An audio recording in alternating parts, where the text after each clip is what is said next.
Simple lang naman po. Alam po nyo, ako'y taga Laguna. Ang aking papa ay taga San Pablo, Laguna. Ang aking lolo ang kauna-unahang mayor ng San Pablo bago naging syudad. Kaya dapat doon ako nakarehistro, di ba? Pero ako'y napanganak sa Barrio Potrero, Barangay Potrero, Malabon dahil ang aking lola doon nag-settle noong 1950. So I was born in Potrero, Malabon at taga doon pa rin ako. Ang aking mother naman, yung maong mother, they're from Antique because ang lolo ko naman sa mother side ay naging gobernador ng Antique. Kaya Ilongga, Kinaraya, pero taga Laguna, and I'm very proud to say I'm from Laguna. In fact, whenever they call me in the Senate, they always say, they get confused kasi ang dami kong probinsya. The senator from, tas gaganon Senate President, whether it's Coco or nung mga dating SP, the senator, we recognize a senator from Antique, Laguna, Malabon, adopted ako ng mga Muslim from Mindanao, ang nanay ko nag-alaga sa akin from birth, Ilocana, from Ilocos, and from the whole Philippines. Sabi nila, kaya siguro number 1, inaako niya, taga dun sa lahat eh. Hindi, pero totoo lang. I'm from Laguna and I'm proud of it. And I'm very, very proud and happy to be invited by Len. I just call her Len. Si Kong Len, Mayor Len. Len sa akin. She's like a younger sister. Napakabait, napakasipag, napakaganda. Tuwan-tuwa ako. I mean, thank you so much for always making me feel so loved. Coincidence, nung nakita ko si Vice Mayor Jel kahapon sa flight, kasi ang flight ko dapat parating today from Japan. Kahapon ako nakabalik, mas maaga, pinaalala niya. And so, hindi na ako nagpunta sa bulletin anniversary para makarinig ako dito sa inyo dahil napakahalaga ng inyong selebrasyon, lalong-lalo na ngayon Pebrero ay National Arts Month. And it's also your cityhood, it's also your foundation day, ang daming celebrations. So, Len and Jel, thank you for invitation. Hangang-hanga din na po ako sa mga sinabi ni Mayor Wilfredo Di Maguila. Thank you for mentioning my law, which I will get to that later. Thank you for mentioning the very important word, malasakit. You know, burahin mo na ang lahat ng salita sa bokabularyo ng Pilipino. Malasakit lang iwanan mo, ayos tayo bilang bansa. Di ba? Walang PI na lilipad sa bibig ng mga lider. Okay. Ako po ay nagbibigay pugay din sa mga dating mayor po, magsimula po ay kay Mayor and Mrs. Alonte. Natutuwa naman ako sa storya ni Mayor Di Maguila. You're really, parang pang maalala mo kaya, di ba? Or really, it's a good story. It's aspirational and inspirational. And I hope your story will lead many others who seem hopeless and helpless to find inspiration. And thank you for the good hearts of the Alonte family who have helped you through education. And it's nice that you bear gratitude. It's always important to have a grateful heart. The others, pag natulungan na, nakakalimot na. Kaya importante, huwag makakalimutan ang pinagdaanan, ang nakaraan, para lalong guminhawa ang kinabukasan. And I think you've shown that. I see the sincerity in that, Mayor. And it shows also the goodness of the Alonte family, and that Mayor Len also yielded to a non-kamag-anak to be mayor. That speaks well of the Alonte family. So, congratulations din po dyan. So, Mayor Bayani and Mrs. Fe, bumabati po ako sa inyo. And former Mayor and Miguelito and Mrs. Alice, bumabati po Limaco, bumabati rin po. And former Mayor Hermes Perez and Bimbo is still here. The tourism officer, Santa Maria, and Vice Mayor, binati ko na. And all of you, all of those working with the congressional office, what a beautiful, I think this is the most beautiful congressional office, a heritage building. I'm glad that Kong Len has done this. Ang dami ko pong gustong sabihin dahil ilang buwan o taon na rin akong hindi umiikot. Why? Because mula po ako nag-chairman ng finance 3 years ago, talaga pong nakatutok ako sa paggawa ng GAA. The most important piece of legislation is the General Appropriations Act. Maaring hindi ito nag-headline, hindi nyo nababasa sa kontrobersya sa social media, hindi nag-front page ng mga pahayagan, hindi nag-headline sa telebisyon. Pero ang pinakamahalagang legislation o batas na ginagawa ay yung ginagawa po ng inyong lingkod. At yan ang General Appropriations Act. higit po sa kalahating taon, pinag-uukulan ng pansin ang pagsusuri, paghihiring ng ating batas na GAA. Alam ni Kong Len yan, dahil yan ay hinihiring, dinedebate, sinisiyasat, ina-amendment, at lawak ng sakop. In fact, pag hindi mapasa ang GAA, walang bansa, walang pondo, walang pangbili ng heritage house, walang pabayad sa guro, walang pang edukasyon, wala pang free healthcare. And so, I decided in the past 3 years when I was given the gargantuan task and the most important responsibility of being chairman of the Committee on Finance that I would no longer go around the country as I did from 1998. By the way, ito po ang aking 20th year in politics because I was born in politics in 1998. So 2018 po. So 20 years na po ako in the Senate. Tatanungin nyo, And before the Senate, I was in media, in television for 20 years, and they will say, magko-compute na kayo, wag na kayo mag-compute. Because when I was born, I was already in TV.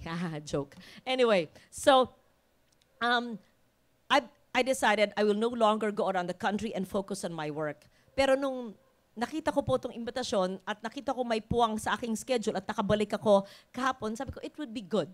Especially since, number one, I'm from Laguna. Second, I'm fully supportive of Len and Mayor and the family and the people of Biñan. And of course, dahil ang inyong advocacy and theme is arts and culture and heritage, and that's very close to my heart, among many other things. So, before I go to my announcement of the projects I want to help Biñan with, I know as a lone congressional district, as a city, mayaman na kayo, malaki na, pero still, you know, a little help from the national government won't hurt, right? So, una, I'm glad that Mayor touched on two very important things. First, malasakit, as I said. Una, hindi tayo malalate sa trabaho pag meron tayong malasakit. Pangalawa, hindi tayo magnanakaw sa kaban ng bayan pag meron tayong malasakit. Pangatlo, hindi tayo gagawa ng anumang illegal. Illegal gambling, illegal vices, illegal drugs, illegal anything pag tayo may malasakit. Pangatlo, tayo'y palaging aayusin ang trabaho, complete staff work, micromanaging, hindi sapat yung bahala na return call na ba, nasagot na ba yung constituent, nabigyan na ba ng gamot, natayo ba yung bahay, maayos ba yung pagkagawa ng kalsada, kung may malasakit.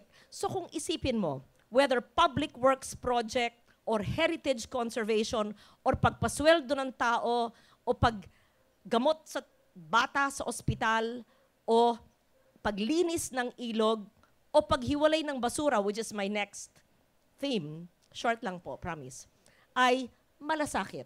So I'm so glad yun ang ginawang tema ni Mayor. At I hope each and every mayor of the 1,634 towns and cities would really adopt malasakit as really a way of life. Because governance would be made easier if each and every person would have malasakit. And we should stop blaming the leaders. Kasi tayo, mahilig nga. Sabi ni Mayor, pag may dumi dyan, kasi yung kapitan, nagsisimula yan mula sa bahay. In fact, yung Republic Act 9003, isa sa pinakaunang batas na aking inotor no ako'y bata pa 20 years ago. Ito po ay napirmahan ni Presidente GMA January of 2001. That's the Ecological Solid Waste Management Law. I authored it as a young senator at 38 years old. It was passed 3 years later in 2001. You know how it was passed? When the Payatas tragedy happened. At the time, people were saying, the big guys in the Senate, I was the youngest That was a time of Ople, Fernan, Rocco, and Miriam, and Tatad. Hindi ko sila kaedad ha. I was very young. I was the youngest senator. A musmos. I was 38 years old. And so, they would focus on important matters of national security and foreign relations, which I understood and I fought for. But I foresaw the need for waste segregation. And so, I authored the ESWM, which, to date, only 25% of local governments actually implement. So what does it say? It says that all waste, solid or otherwise, should be segregated at source, recycled, and compost. Meaning, magsimula sa bahay, ang paghihiwalay ng basura sa nabubulok at hindi nabubulok ay dapat magsimula sa bahay. Kung puntahan po niyo ang aking bahay sa Makati, ang aking maliit na farm sa Tagaytay, pagpuntahan niyo ang aking tanggapan sa Senado, makikita niyo, nasaan ang aking driver? Alika dito. O yan, alika, yes, surprise, ganyan ako. O next, maghanda kayo mga staff ko, ganyan ako. Alika. Sabihin mo kung paano tayo naghihiwalay ng basura, pati sa kotse. Okay, ayan, yan, driver. O, ilang taong ka na sa akin? Ilang taong ka nang pinapagalitan? 11 years po. Okay, joke. Okay. Diyan ka lang. O, paano tayo naghiwalay ng basura? Para makita pati driver alam. O, lapit-lapat mikropono. O, natakot sila bigyan. Sa bahay po, meron siyang 5 basurahan. Kang nervyusin. Okay. Yes, ma'am. Andun po yung nabubulok, yung mga tirang pagkain. Tapos andun po yung papel, yung mga nare-resikulo, at saka yung latak po. At yung mga papel na pwede pang pakinabangan yung likod. Bukod po dun sa ibang hindi nagagamit. Bali, ang nagiging pinakabasura lang po namin is yung latak. Yung talagang wala na pong magagamit. Kasi yung iba po, yung tirang pagkain, ginagawa pong compost, nagiging pataba sa mga tanim niyang gulay. Tapos Anong ginagawa sa gulay nating tanim? yung gulay po, everyday kung ano po yung harvest, yun po ang ulam ni Senator. Ako lang bang may ulam, no? At ulam din po namin hanggang sa Senado po. Totoo. Kasi kung ano po yung harvest niya, magluluto ng marami, dadalin po sa opisina, baon niya at baon na po namin lahat. Okay, very good. Driver yan, ha? 11 years sa akin. Okay, next, Shari. Shari, nasaan ka? Nagtago? O, lika, isa pa to. Oh, magna cum laude ng UP, huwag ka mapahiya, yung driver ganyan. Oh, sige. Nasabi niya yung solid waste, magdagdag ka pa. Paano sa opisina? Paano tayo naghihiwalay ng basura? Sa kitchenette. Minsan nakita ko nakahalo ang waste, putya. Stop everything. Sino ang guilty? Walang aamin. Okay? All of you fired. Hanggang umamin yung sekretarya ko.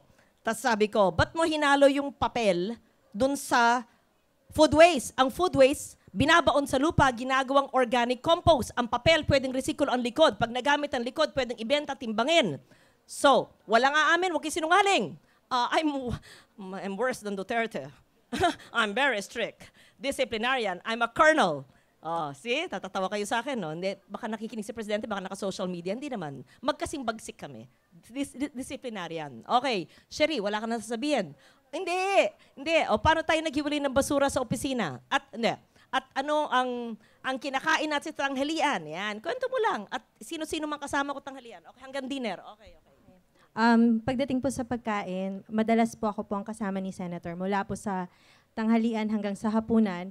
At ang kinakain po namin ay yung mga pananim at mga gulay na galing po sa farm ni Ma'am sa Tagaytay. Or sa bahay po. At kadalasan yung mga gulay na ito, pwede pong maging wansoy, ano pa ba yun? Arugula, lettuce, lahat po yun, kinakain po namin ni Ma'am sa umaga, tsaka, tanghali, tsaka sa gabi po. Ang compost ay gawa ko. Yes, Ma'am. Ang compost po ay gawa po ni Senator din mula po sa mga food waste at nabubulok na pagkain po. Paano tayo maghiwalay ng basura sa opisina? Pagdating po sa paghihiwalay po ng basura sa opisina, meron po kaming, sinusunod po namin ang RA 9003 na iniakda po ng mahal na senadora. At ito po, 5 basurahan po ito, comprising of latak or residual. Tapos meron po yung nare-resikulo. Tapos yung mga, What are the recyclables? Ma'am, ang recyclables po ay yung mga bote. Mga bote po, mga lata ng Coke, etc. Plastic. And plastic, ma'am. Yes, ma'am. Ano yun? Papel, ma'am, na nare-recycle. So, nakalagay po yun sa isang lalagyanan. Tapos, pwede po naming i-recycle. And, nakalimutan ko. Nakalimutan mo. Okay na. Sige na. Mahaba na to speech ko. Hindi ganyan ako. I love to shock them. I do this. Sige sa malalaki mga convention, ilang libon tao. In the middle of my speech, I call my staff. Hindi nila alam yan. Walang practice yan. Alika. Just to prove, what am I trying to say? para patunayan po sa inyo that I walk my talk. I write the bill, I pass it into law, I apply it in my home, in my office, in my daily life. I make sure it is part of the DNA of each staff. And if they don't, you fly out of the window. I'm very strict. Those who cannot comply with my laws, you have no purpose being in my office. Because if the senator violates her own laws, what have you got to do in my office? But they're still with me. They love me. I'm very strict, but they're still with me. So I guess that's what leaders are all about. First, we need to have a vision. Second, we must have the direction to get to that vision. Third, we must have the discipline of complete staff work and micromanaging and malasakit to get that vision done. But fourth, we need to have the resources. And that's why I'm the chairman of the Committee on Finance. I will give you the resources needed to make the city of Biñan clean, resilient, rich in heritage and culture, and whichever you need. Support for micro-enterprises. So, I'm glad that the mayor mentioned Malasakit. I've talked about it. I'm glad he mentioned about ESWM. And I would encourage Biñan City and all the cities and municipalities of the province of Laguna to be models of ESWM. Alam ko pong hindi madali. Gaya ng sinabi po ni Mayor, pag may dumi sa harap, kapitan kasi, dapat magsimula tayo sa bahay natin. Ako naging second nature po sa akin. Hanggang sa koridor sa Senado, may isang maliit na papel o tissue. Naka-high heels pag nandun po, ganyan. Pero minsan naka-rubber shoes na rin ako. Ay hindi ko mapigilan. Tanong nyo, ako'y bumababa at kinukuha ko para makita candy wrapper. Kinukuha ko po. Paglabas ko sa aeroplano, pag may nakita akong tissue, kinukuha ko. Tapos tatawagin ko ang GM ng NAIA, naiinis ako sa inyo, ba't kayo ganyan? So, wala tayong karapatan maging marumi. Dahil una, sa pagkatao natin, malinis sa mga Pilipino. Bakit pag sa kalsada, pag walang tumitingin, tatapon sa kapitbahay? Kasi walang malasakit o kulang. Pangalawa, hindi sumusunod ng batas. Ba't hindi susundin? May batas nga. Kaya, mahalaga, sundin lang batas, magkaroon tayo ng malasakit. Why are we here today? Because we're celebrating Foundation Day. Because we're celebrating cityhood. Because we're celebrating Arts Month and many more. And so let this celebration be meaningful, more meaningful, by implementing laws already enacted and preserving what was once our gloried past and using it for income and for a brighter future. I think yan po ang ating mensahe ngayon na ang Biñan, ang buhay ng nakaraan at lalong sumasalubong sa hinaharap. It's really relishing and getting inspiration from the past and using that glorious past for the future. Napakayaman ninyo sa inyong ilog, sa Biñan River. Napakayaman ninyo sa kasaysayan. 8 years old si Rizal, yumapak sa Biñan. Nagkaroon ng bahay ang kanyang nanay. Naglalakad papunta sa Nuestra de la Paz. Nag-aral sa bahay kasama ng ibang mga estudyante ni Justiniano Cruz. Nagtapo ng tsinelas sa ilog ng Biñan. At meron kayong national artist Guillermo Tolentino sculpture. I wish I had lived in such a place that is so rich and thriving in history and culture. I think in that alone, you're such a blessed and gifted city. Kaya marami akong mungkahi. Sigurado ako mas maraming mungkahi ang inyong tourism officer, ang inyong representante, ang inyong mayor. Mas magagaling ang inyong mga isip dahil taga rito kayo. It would be great if you revive the chinelas and shoes micro-enterprise of Biñan, which you've been known for according to Kong Len, just like Lilio, just like Marikina. hindi po nyo na itatanong, ang aking lolo naman sa lola, ibig lolo sa mother side, ay founder naman ng shoe industry sa Marikina. So it's really quite a good family because Kapitan Moy Guevara, the founder of the shoe industry in Marikina, is the great-grand-uncle of my mother. So doon kami galing sa mga magsasapatos. It would be great if, and I can help you fund it through the 1 billion allocation I have through the DTI Shared Services Facilities. So if you have an organized group, or you can do it, Mayor or Konglen, Vice Mayor, of magsasapatos, gumagawa mga tsinelas, to relish the memory of Rizal throwing his slippers in the Binyan River. I would be happy to fund yung mga gumagawa ng tsinelas sa kanilang equipment na kailangan. So that's a good micro-enterprise, sustainable livelihood program.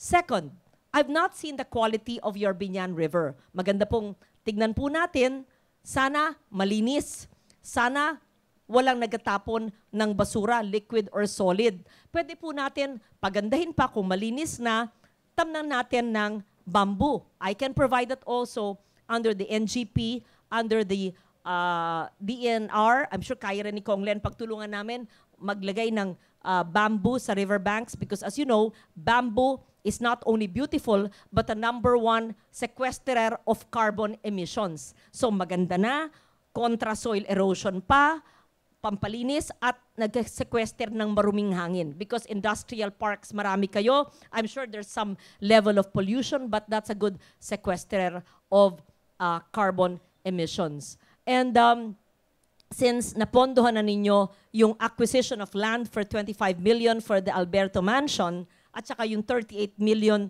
na capital outlay kailangan para sa bahay, sumayaman kayo. Hindi na nyo kailangan yung Chairman of Committee on Finance.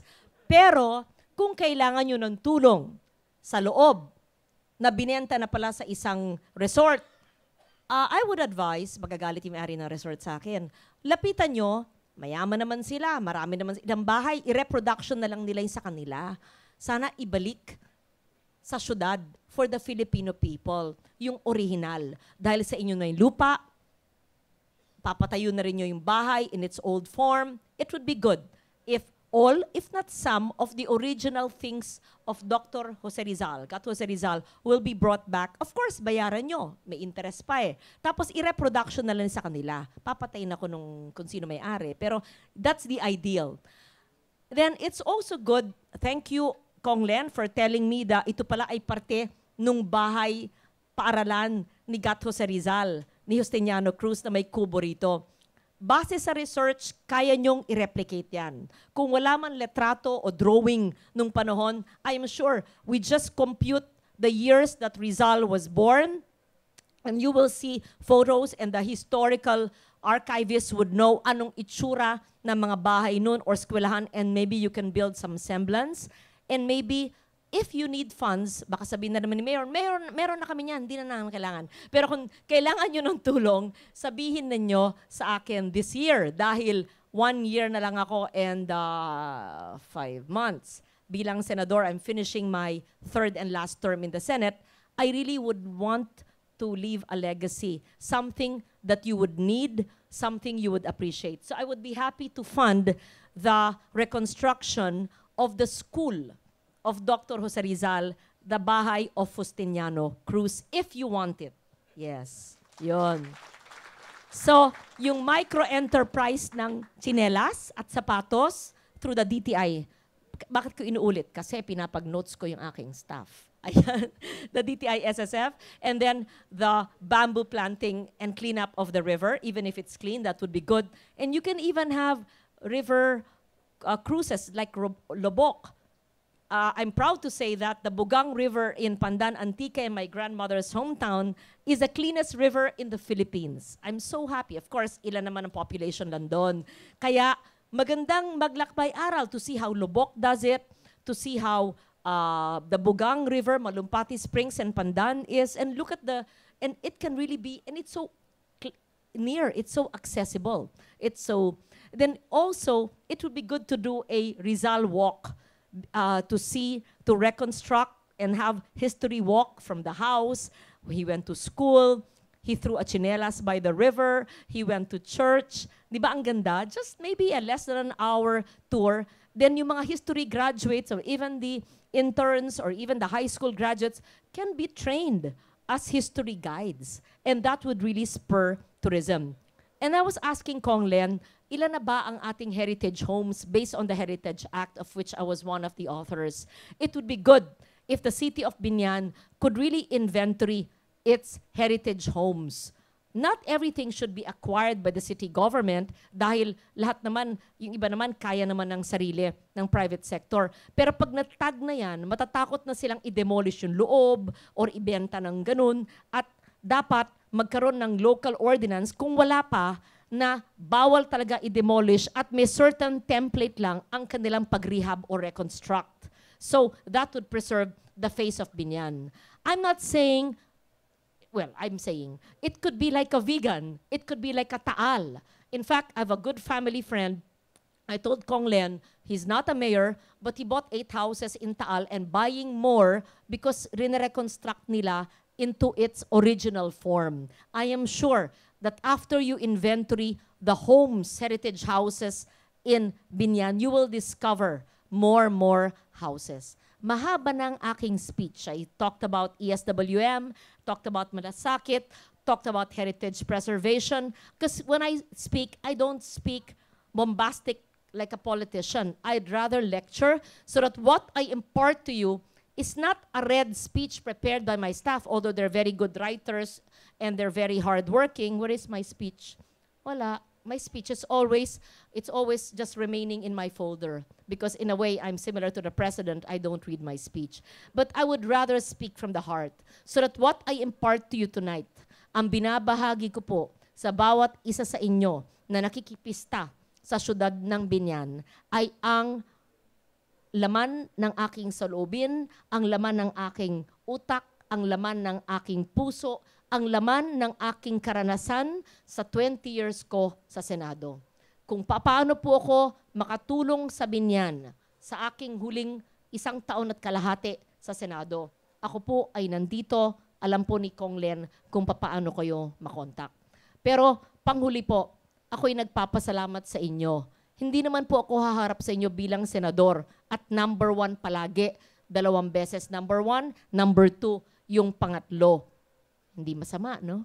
Salamat sa inyo dahil bigyan po ako ng inyong tiwala sa panunungkulan bilang 3-term senator.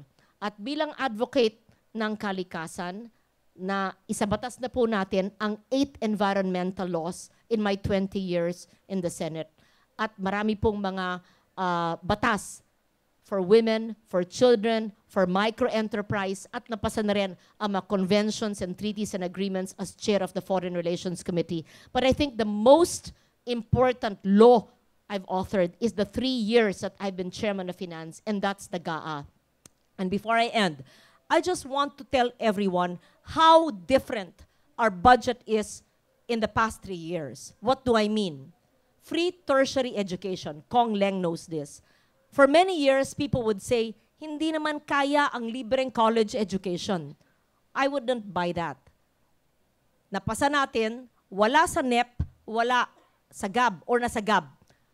At sinuportahan ng Senado, 40 billion free college education for state universities and colleges and all local government colleges and state-owned tech-voc institutions. That never happened before in any administration. And we are able to fund it now and give the best and the brightest and the indigent Filipinos the opportunity for free college education. So it's possible. Second, for the longest time, farmers who feed us on our table would pay irrigation fees through NIA. It's mali. So, inalam ko kung paano. 3 bilyong piso. Linigay ko 3 bilyong piso. Hindi na sila nagbabayad ng irrigation fees. NIA na ang nagbabayad. So our farmers are spared from that. Free irrigation for farmers. Free college education, free irrigation. Number 3, PhilHealth coverage. For the longest time, the invisible 10% of our population, street dwellers, children na walang magulang sa kariton, pinakamahihirap dahil walang kilalang politiko, walang mag-e-endorsong mayor o senador o kongresista. Paano na sila? Invisible. Mamamatay na lang. Sinabi ko, magkanong kailangan? Sabi ng PhilHealth, X amount. Magkano ligay ko? Ilang 2-3 billion. Ilagay. Walang paghanapan ng pondo. Kaya. May tinanggalan ako dyan. Huwag di ko sabi anong ahensya. Naglagay ng pondo sa PhilHealth. Ngayon, 100% PhilHealth coverage, may card o wala. Remember that. Kasi hindi pa nakakalat at hindi pa ginawa yung IRR, free healthcare. Sa lahat ng mahihirap, may endorso man, may card o wala, point of care sa bawat government hospital, emergency room, point of service facilities, dapat covered ng PhilHealth. Pag merong hindi serbisyohan na ospital at hindi i-cover ng PhilHealth, ipaalam nyo dahil naponduhan po natin yan, dapat gawin po. Free college education, free irrigation for farmers, and free healthcare. And for government workers in the executive department. Not many people know this. Sa Senate at sa Kongreso, maganda ang healthcare benefits. Pero sa executive department, wala. Nalaman ko yun dahil meron akong staff dati na sa DOE ngayon. May cancer siya. Wala kaming insurance, sabi. So, naglagay po tayo ng 3.5 billion for the government workers, including our teachers, ay meron na pong sakop na PhilHealth, gaya po ng mga sa judiciary at sa lehistura para pantay-pantay po ang PhilHealth coverage ng mga government workers in the 3 branches of government. Ano pang mga innovations ko? Ha? Tapos sa mga teachers, ipaalam po nyo, nung nag-take over ako ng chairman ng Committee on Finance, 1,500 lang yung chalk allowance. Malaking bagay sa teacher yan eh. Pero ngayon, 3,500, right? Yeah, it's more than double. So I made the chalk allowance 3,500. And of course, you know this. The president announced it, but when he announced it, there was no budget. I had to look for the budget. And that's the doubling of the MUP, the military and uniform personnel pay, worth 62.8 billion. Si Presidente, pagkatapos po ng Marawi, sabi, dodoblehin ko ang inyong pondo. Ako'y nakatingin sa TV. Wala yan sa NEP.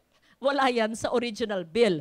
Pero pinaghanapan ko ng pondo at nandyan po kami ni Kong Carlo Nograles ng House, 62.8 billion. So you see, it's possible. As long as we set our mind to it, kaya nating gawin. Pag meron tayong malasakit sa guro, sa magsasaka, sa mangingisda, sa mga sundalo at pulis, at sa lahat ng mga nangangailangan, kayang gawin ang trabaho. And this trickles down up to the local government level. So anything is possible as long as we put our minds and our hearts into it. So we go down to the issue of malasakit. On that note, ako po'y nagpapasalamat sa inyong lahat, sa inyong pasensya sa pakikinig sa aking lecture. Pangalawa, sa inyong pag-imbita sa akin. At pangatlo, sa tuwing eleksyon ay sinusuportahan niyo ako. Mananahimik ako ng 3 taon pagkatapos ng 2019. Manahimik o baka hindi. Tingnan natin.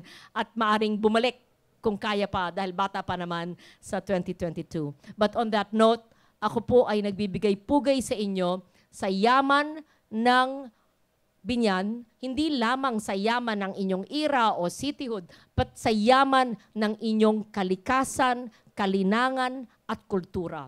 At pinakamahalagang yaman, yaman ng talento ng tao. Magsimula sa mayor, sa inyong mga leader, sa kongresista, at sa bawat naninirahan sa Binyan. You are blessed with wealth and with a storied and gloried past. Preserve it and use it for the common good. Maraming salamat sa inyo. Happy anniversary.